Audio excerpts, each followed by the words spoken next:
இன்னும் திருந்தலமாமா இவன் அப்படிங்கிற டெம்ப்ளேட்டை செல்வப்பிறந்தகை அவர்களுக்கு போட்டு ரொம்ப பேர் ஓட்டுன்னு ஓட்டிட்டு இருக்காங்க. என்னையா இது? செல்வப்பிறந்தகை அவர்கள் நம்ம காங்கிரஸினுடைய மாநில தலைவர், அவர் வேற பதவியை ராஜினாமா செய்ய போறேன்னு சொல்லிட்டு இருந்தாரு. தாவேகா கூட ஐக்கியமானாரு, திமுக அவங்கள திட்டி தீர்த்துச்சே, அவர் என்னையா சொல்லிட்டு இருக்காரு அப்படின்னு சொல்லி பார்த்தா, அவர் டிஸ்ட்ரிக்ட் டூர் பண்ண மாதிரி யாரும் போலன்னு சொல்லுது. அவருடைய திட்டங்கள் இன்னைக்கு ஆட்சி மாறி இருக்கலாம், அவருடைய திட்டம் தானே இன்னைக்கு பேசிட்டு இருக்கு, அவருடைய திட்டம் தானே நடைமுறைப்படுத்துறாங்க. அவருடைய திட்டத்தை தவிர வேற ஏதாவது ஒன்று ரெண்டு செய்ய சொல்லுங்க பாப்பா. செய்யறதுக்கு வாய்ப்பே கிடையாது. அது புதுமை பெண் திட்டமாகட்டும், தவ புதல்வன் திட்டமாகட்டும், நான் முதல்வனாகட்டும், இன்னுயிர் காப்போம் 48 ஆகட்டும், எண்ணும் எழுத்துமாகட்டும், மக்களை தேடி மருத்துவமாகட்டும், இல்லம் தேடி கல்வி ஆகட்டும், எவ்வளவு திட்டங்கள். வெற்றி வாய்ப்பை இழந்திருக்கலாம். இரண்டாம் உலக போரில் வெற்றி பெற்ற வின்சென்ட் சர்ச்சில் வெற்றி வாய்ப்பு இழந்தார். அதனால வின்சென்ட் சர்ச்சில் வந்து வரலாற்றை வந்து மறைக்க முடியுமா? அதே மாதிரி தான் திராவிட முன்னேற்ற கழகத்தின் தலைவர் அண்ணன் தளபதி அவருடைய வரலாற்றை யாரும் மறக்கவும் முடியாது, மறைக்கவும் முடியாது. இன்னைக்கு ஏன் வாக்களிக்கலன்னு எல்லாம் அழுதுட்டு இருக்கிறது எனக்கு தெரியும். எங்கள் சொந்தக்கார பிள்ளைங்களே தெரியாமல் போயிட்டு சின்ன சின்ன பிள்ளைங்களாம் சொல்லிச்சு போட்டாங்க. இப்போ கதறி எழுதிட்டு இருக்காங்க கிட்ட வந்து. ஸ்டாலின் அவர்களுடைய ஆட்சி தாங்க இங்கே நடந்துட்டு இருக்கு. அவருடைய திட்டம் ஒன்று இல்லாமல் இப்போ ஏதாவது திட்டத்தை அறிவிக்க முடியுமா? நான் புதல்வன், தவ புதல்வன், மாற்றத்தை தேடி மங்கையர்கள் அப்படின்னு சொல்லி என்ன ஏகப்பட்ட திட்டத்தை சொல்கிறான்னு வச்சுக்கோங்களேன். சார், அந்த திட்டம்லாம் இருந்தது ஓகே தான், ஆனால் அந்த திட்டம்லாம் செயல்முறைப்படுத்தப்பட்டுச்சா? அந்த திட்டத்தால் எவ்வளோ பேருக்கு நன்மை நடந்துச்சு? அந்த திட்டம் அம்மா உணவகம் மாதிரி முக்கியமான திட்டங்களை அப்படியே ஒழித்து கட்டியதா? இதெல்லாம் தெரியணுமா வேண்டாமா? அப்படின்னா காமராஜர் அவர்களுடைய ஆட்சி தான் இப்போதும் தொடர்ந்து கொண்டிருக்கிறது. மதிய உணவு திட்டம், காலை உணவு திட்டம் அப்படின்னு சொல்லி எக்ஸ்டெண்ட் பண்ணி அம்மையார் அவர்களுடைய, ஜெயலலிதா அம்மையார் அவர்களுடைய திட்டம் தானே இப்போலாம் நடந்துட்டுருக்கு. அதே மாதிரி எம்ஜிஆர் அவர்களுடைய திட்டம் தானே சார் இப்போவும் நடந்துட்டுருக்கு. எல்லாத்தையும் எக்ஸ்டெண்ட் பண்ணி தானே கொண்டு வந்துட்டுருக்காங்க. நான் மறுபடியும் சொல்கிறேன், ஒரு மாற்றத்துக்கு காரணம் ஒரு தலைவராக இருந்தால் அவரை நீங்கள் பாராட்டுங்க. ஆனால் ஒரு மாற்றத்திற்கு காரணம் பல தலைவர்கள் இருந்த போதும் ஒரு தலைவரைத்தான் நான் சொல்லுவேன். அவர் இல்லைனா நீங்கள் என்ன ஆவீங்க? அவர் இல்லைனா நீங்கள் பிச்சை எடுத்திருப்பீங்க, அவர் இல்லைனா நீங்கள் ஜட்டி போட்டிருக்க மாட்டீங்க, அவர் இல்லைனா நீங்கள் கம்ப்யூட்டர் தொட்டிருக்க மாட்டீங்க, அவர் இல்லைனா நீங்கள் லேப்டாப் வாங்கியிருக்க மாட்டீங்க அப்படின்னு சொல்லி ஒருத்தனுக்கும் ஒரு தலைவனுக்கு மட்டும் இருக்கக்கூடிய கிரெடிட் அதை மாற்றினீங்கன்னா இங்கே இருக்கக்கூடிய மக்கள் கேள்வி கேட்பாங்க. அது யாராக இருந்தாலும் சரி. இது ஆழமான அரசியல் சதுரங்கம்.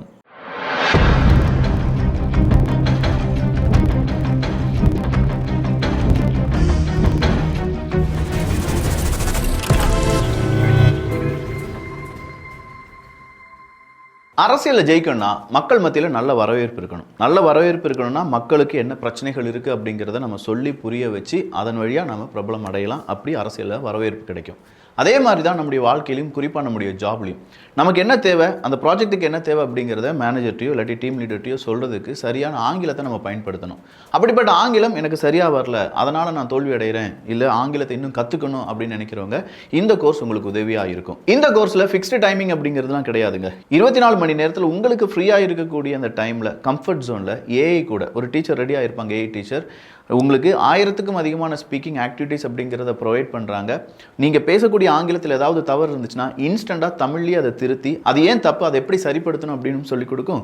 அது இல்லாமல் ஸ்டெப் பை ஸ்டெப்பாக நீங்கள் இந்த ஆக்டிவிட்டீஸை முடிக்கும்போது உங்களுடைய இங்கிலீஷ் ஃப்ளூயன்சி அதிகரிப்பதை உங்களாலையும் பார்க்க முடியும். முக்கியமாக இதில் இந்த குரூப் கிளாஸ் அப்படிங்கிறதுலாம் கான்செப்ட் கிடையாது. ஸோ யாரும் நம்ம ஆங்கிலத்தை தப்பாக பேசிட்டு அதனால் நம்மளை அவமானப்படுத்திடுவாங்க அப்படிங்கிற அந்த கான்செப்டுக்குள்ளே நீங்கள் போக வேண்டாம். அது இல்லாமல் டெய்லி ஒரு 30 நிமிஷம் இதில் நீங்கள் பேசி ப்ராக்டிஸ் பண்ணும்போது ஆட்டோமேட்டிக்காக உங்களுடைய இங்கிலீஷ் ஃப்ளூயன்சி அதிகரிக்கும் அப்படின்னு சொல்லி சூப்பர் நோவா கிளைம் பண்றாங்க. இது கூட உங்களை சப்போர்ட் பண்றதுக்கு ஒரு ஹேபிட் மென்டார் அப்படிங்கிறவங்களையும் ப்ரொவைட் பண்றாங்க. ஸோ வெறும் WhatsApp, YouTube videos, Google Gemini மாதிரி ஆங்கிலத்தை வேடிக்கை மட்டுமே பார்த்து இன்னெஃபெக்டிவா கத்துக்கிடாம பேசி ப்ராக்டிஸ் பண்றதுக்கான சூப்பர் நோவா ஏஐக்கான அந்த கோர்ஸை ஜாயின் பண்றதுக்கான லிங்க் கீழே டிஸ்கிரிப்ஷன்ல இருக்கு. அப் டு 75% வரை டிஸ்கவுண்ட் கிடைக்க வாய்ப்புகள் இருக்கு. வேணுங்கிறவங்க பயன்படுத்திக்கோங்க. ஃபர்ஸ்ட் ஒன், நாம் ஈஸியாக ஜெயிச்சிட்டோம். பொதுவாகவே இந்த ஃப்ரீ கோர்ஸ் அப்படின்னு சொல்கிறதோ, ஈஸியாக நம்ம குழந்தைகள் ஏதாவது அழுகிறாங்க அப்படின்னு சொல்லி வாங்கி கொடுத்துட்டாலோ அதனுடைய அருமை அந்த குழந்தைக்கு தெரியாது. அது யாராக வேணாலும் இருந்துட்டு, குழந்தைக்கு மட்டும் கிடையாது, ஒரு டீனேஜ் பசங்க பொண்ணுங்க இல்லை ஒரு ஏஜ் சர்டன் அந்த வாழ்க்கை பற்றி புரிதல் இல்லாதவங்க கிட்டலாம் போய் அவங்களுக்கு இலகுவாக, ஈவன் நம்ம காதல் கூட வச்சுக்கோங்களேன், ரொம்ப ஈஸியாக ஒரு காதல் கிடச்சிருச்சுன்னா அதை உதாசனப்படுத்திட்டு போயிட்டே இருப்பாங்க. அப்படிப்பட்ட ஒரு ஈஸியான ஒரு வெற்றி அப்படிங்கிறது தாவேக்காக்கு கிடச்சிருச்சு. தாவேக்கால விஜய் அவர்கள் கஷ்டப்பட்டாங்க, இன்னும் சில முக்கியமான நபர்கள்லாம் கஷ்டப்பட்டாங்க அப்படிங்கிறத விட அவங்களுடைய நிழலில் இருந்த நிறைய பேர் கஷ்டப்படாமல், அதீத கஷ்டப்படாமல் ஓரளவுக்கு கஷ்டப்பட்டு வின் பண்ணிட்டாங்க. இப்போ அமைச்சராகவும் இருக்காங்க. அதில் ரொம்ப முக்கியமானவங்க இந்த ஜெகதீஸ்வரி அப்படிங்கிறவங்க.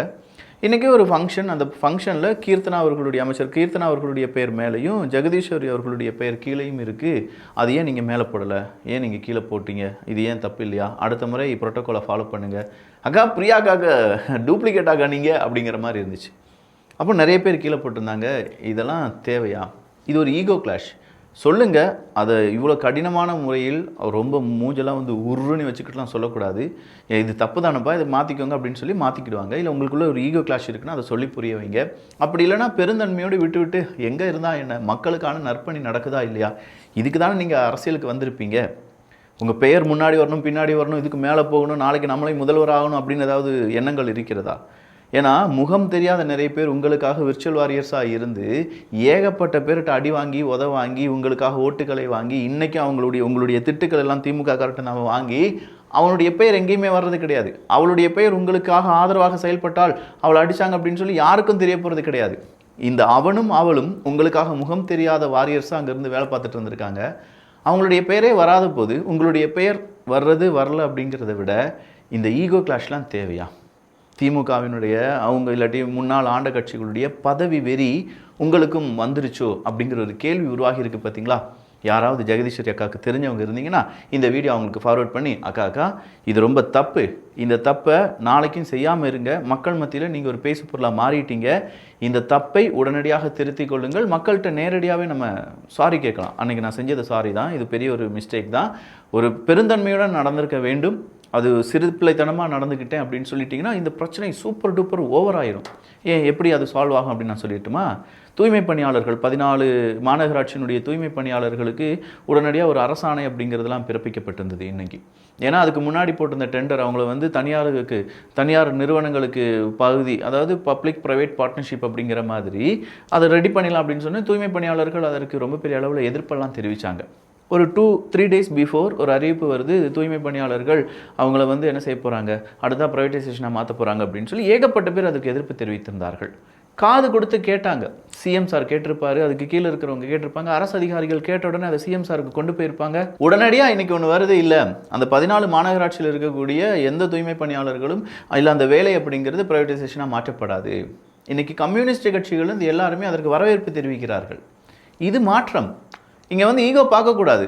கரெக்டாக தப்பா, என்னப்பா இது சரியான முடிவா இல்லை தவறான முடிவா, மக்கள் என்ன சொல்கிறாங்க, மாற்று, மக்கள் தப்புன்னு சொல்லிட்டான், அவனுக்காக தான் நம்ம ஆட்சி நடத்துகிறோம், உடனே மாற்று, இதை தான் நாங்கள் எதிர்பார்க்குறோம். அதை விட்டுட்டு ஏகப்பட்ட இடத்துல இந்த பேர் இங்கே வரல, ரிப்பனை நான் வெட்டலை, அந்த வடிவேலு சொல்கிற மாதிரி சின்ன புள்ளத்தனமாலப்பா இருக்குது. அரைமுடி தேங்காவுக்காக 50 பொய் சொல்லி பொழப்பு நடத்தின குடும்பம் அது. புரியுதா? நோக்கு புரியுதா? இந்த குடும்பத்தை இந்த குடும்பத்தை ஒப்பிட்டு பார்க்க முடியுமா அரசியல்ல? எதையாவது ஒரு மனசாட்சியோட பேசுங்க. நாங்களாம் என்ன சும்மா அப்படி ஏதாவது உட்காந்துருக்கோன்னு பார்த்துருக்கீங்களா? இவங்களெல்லாம் பெரிய அறிவாளி அரசியல்வாதி, இவங்களெல்லாம் மதித்து நாங்கள் ரொம்ப மரியாதை கொடுத்து பேசணும். அரைமுடி தேங்காய்க்கு 5 வாங்கிட்டு இருந்தால் ஒருத்தன்னு சொல்லி பிராமண சமுதாயத்தை இழிவுபடுத்தக்கூடிய நபர்கள் இவங்கெல்லாம் சோகால்டு சமூக நீதி அப்படின்னு சொல்லி பேசிக்கிட்டு இருக்காங்களே. ஏடா டேய், எல்லாருமே இப்படி தான் இருப்பீங்களா? பிராமணர்கள் தவறு செஞ்சுருக்காங்க, அதுவும் அவங்களுடைய மூதாதையர்கள் அதுக்கு முன்னாடி இருக்கிறவங்க தவறு செஞ்சுருக்காங்க, இன்றைக்கி அவங்கள போட்டு நம்ம திட்டுறோன்னு வச்சுக்கோங்க. ஆனால் ரமேஷ் அவர்களுடைய வாழ்க்கையை விவரிப்பதற்காக உதயநிதி ஸ்டாலின் அவர்களை பற்றி அமைச்சர் ரமேஷ் அவர்கள் அறநிலைத்துறை அமைச்சர் ரமேஷ் அவர்கள் கேள்வி கேட்டுட்டார் அப்படிங்கிறதுக்காக அவங்களுடைய அப்பா செய்யக்கூடிய தொழிலை அரைமுடி தேங்காய்க்கு 5-10 வாங்கிட்டு இருந்தவெல்லாம் அப்படின்னு சொல்கிறீங்களே, உங்கள் அப்பா உங்கள் தாத்தாலாம் என்ன மாதிரி வேலை செஞ்சுட்டு இருந்தாங்கன்னு எங்களுக்கு தெரியாது சார். இதே மாதிரி உங்கள் கட்சியில் இருக்கக்கூடிய அப்பா தாத்தாலாம் என்ன மாதிரி வேலை செஞ்சுட்டு இருந்தாங்கன்னு எங்களுக்கு தெரியாது சார். ஆனால் ஒன்று சார், ஏமாற்றி பொழைச்சிருப்பாங்களான்னு எங்களுக்கு தெரியாது சார், அது உண்மைன்னு நினச்சிடாதீங்க சார். ஏன்னா நிறைய பேர் கேட்டுட்ருக்காங்க சார். யாருடைய உழைப்பையும் இங்கே வந்து கேவலப்படுத்தக்கூடாது. அவனுக்கு அவன் செய்கிற தொழில் அப்படிங்கிறது பயபக்தியாக செய்கிறாங்களா, உண்மையாக செய்கிறாங்களா, அவங்களுடைய மனசாட்சிக்கு தகுந்தபடி செய்கிறாங்களா, அதை மட்டும்தான் பார்க்கணும். அடுத்தவனுக்கு உபத்திரம் இல்லாமல், அடுத்தவனை நோண்டிக்கிட்டே இல்லாமல், அடுத்தவனுடைய வாழ்க்கையை பார்த்து ஐயோ இவன் இப்படி வாழ்ந்துட்டு இருக்கானேன்னு சொல்லிவோம். இதெல்லாம் வேணாம். வயிறறிஞ்சு நீங்கள் தான் சாக போகிறீங்களே தவிர அடுத்தவன் நல்லா வாழ்ந்துக்கிட்டே இருப்பான். கடைசி வரைக்கும் உங்களுடைய சாபம் எங்கேயும் பழிக்க போகிறதெல்லாம் கிடையாது. ஆனால் அது ரொம்ப தவறு. அதுவும் திமுகவில் இவ்வளோ வருஷங்கள் நீங்கள் இருந்து உங்களுடைய அரசியல் அனுபவம்லாம் இப்படி இருந்தும் நீங்கள்லாம் இப்படி பேசுகிறீங்க அப்படிங்கிறத மக்கள் கேட்டுட்ருக்காங்க. சாதாரண மக்கள் கிடையாது, எல்லாம் விழிப்படைந்த மக்கள், எல்லாரும் இளைஞர்கள். அவங்கெல்லாம் கேட்கும்போது இதை 4 பேருக்கு ஃபார்வர்ட் பண்ணுவாங்க. இப்படி இல்லாமல் அவங்க ஆட்கள் பேசிகிட்டு இருக்காங்கன்னு சொல்லி திமுக காரங்களை பார்த்து அவங்க கேள்வி கேட்பாங்க. அப்போ நீங்கள் பேசுகிறது உங்களுக்கு மட்டும் பேக் ஃபயர் ஆகாது, உங்களை ஃபாலோ பண்ணி உங்களை இவ்வளோ நாள் வர்ஷிப் பண்ண உங்களுக்காக போஸ்டர் ஓட்டின எல்லாரையும் பாதிக்கும் அப்படிங்கிறத புரிந்து கொள்ளுங்கள். அடுத்ததான் லஞ்சம். அப்பா டிவிஎஸ்சி ஏவா வேலு அவர்கள், டிஎன்இபி ஊழல், ஏகப்பட்ட ஊழல்கள் ஒவ்வொன்றா வந்துட்டு எத்தனை டெண்டரை ரத்து பண்ணியிருக்காங்க.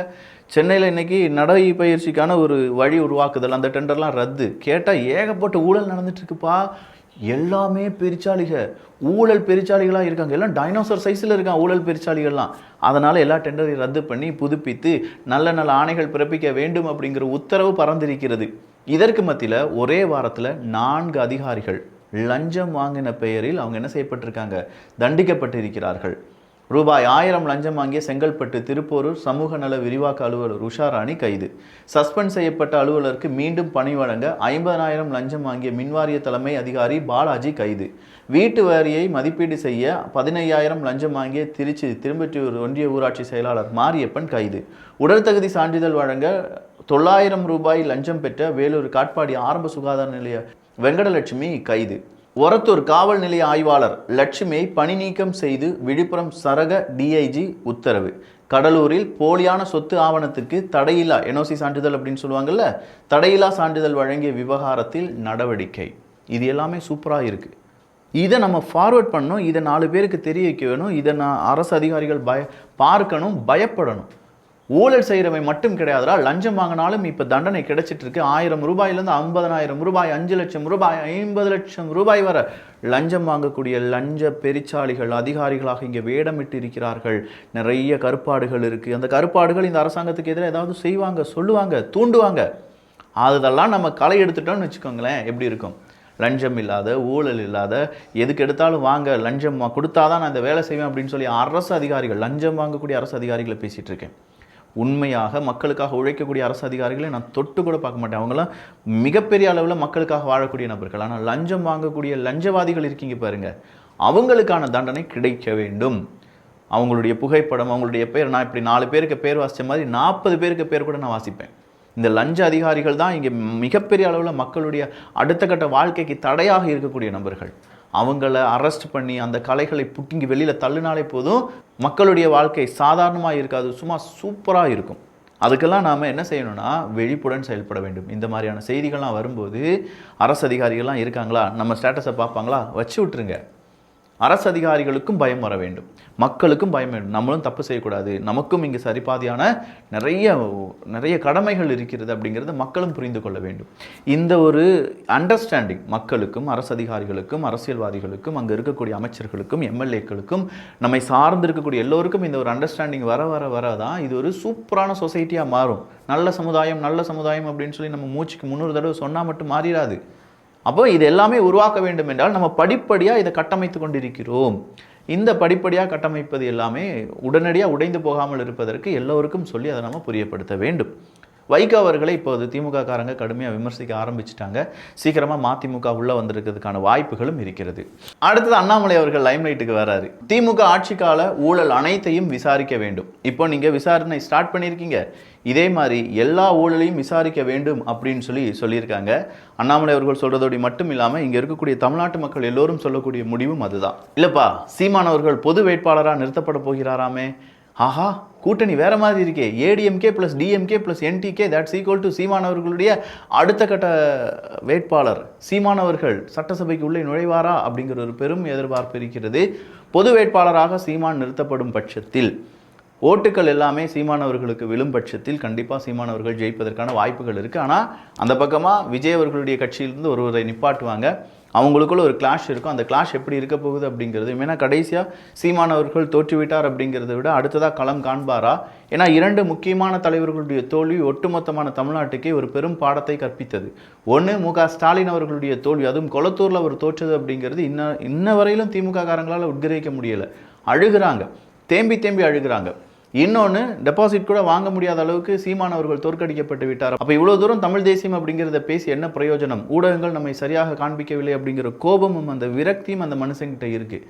அப்போ திருச்சியில் ஸ்டாலின் அவர்கள் களமிறக்கப்படுவார் அப்படின்னு சொல்லும்போது பொது வேட்பாளராக சீமான் அவர்கள் களமிறக்கப்படுவார் அப்படிங்கிற ஒரு செய்தி வெளியாகி இருக்கிறது. இது உறுதிப்படுத்தப்பட்ட செய்தி கிடையாது. சீமான் அவர்கள் இன்னும் சொல்லலை, எஸ் நான் தான் கேண்டிடேட் அப்படின்னு சொல்லி பார்க்கலாம் இதெல்லாம் உண்மையாக இருக்குமா என்று. ஸோ அம்பாசமுத்திரம் மக்களே, நீங்கள் தான் இதற்கான பதிலையும், யாராவது இருந்தீங்கன்னா உண்மையிலேயே அதெல்லாம் பேச்சுக்கள் அடிப்படுதாப்பா உங்களுடைய தொகுதியில் அப்படிங்கிற உங்களுடைய கருத்துக்களையும் இங்கே பதிவு செய்ய போகிறீர்கள். திமுக ஆட்சியில் எதற்கெடுத்தாலும் லஞ்சம் கேட்கப்பட்டது, பள்ளியை மூடிவிடலாம் என்ற எண்ணம் வந்தது. அரவிந்தோ வித்யாலய வினிதா கோவிந்தசாமி. ஸ்ரீதர் வேம்புவை தொடர்ந்து மற்றுமொரு பள்ளி தாளாளர் குற்றச்சாட்டு. ஒவ்வொரு உண்மையாக வெளியில் வருது, எவ்வளோ உண்மைகள் வெளியில் வரும் அப்படிங்கிறதையும் நம்ம பார்க்க போகிறோம். ஸோ இந்த ஒரு காணொளி எப்படி இருந்துச்சு அப்படிங்கிற உங்களுடைய கருத்துக்கள் இங்கே வரவேற்கப்படுகின்றன. எல்லோரும் அரசியல் சதுரங்கத்தில் இணைந்திருங்கள். நான் முதலே சொன்ன மாதிரி சூப்பர்னோவா ஏஐ அந்த கோர்ஸில் ஜாயின் பண்ணுறதுக்கான லிங்க் கீழே டிஸ்கிரிப்ஷனில் இருக்குது. அப் டு 75% டிஸ்கவுண்ட் கிடைக்க வாய்ப்புகள் இருக்குது. வேணுங்கிறவங்க பயன்படுத்திக்கோங்க. நல்லதை பகிர்ந்து நல்ல சமுதாயத்தை உருவாக்கும். நன்றி, வணக்கம்.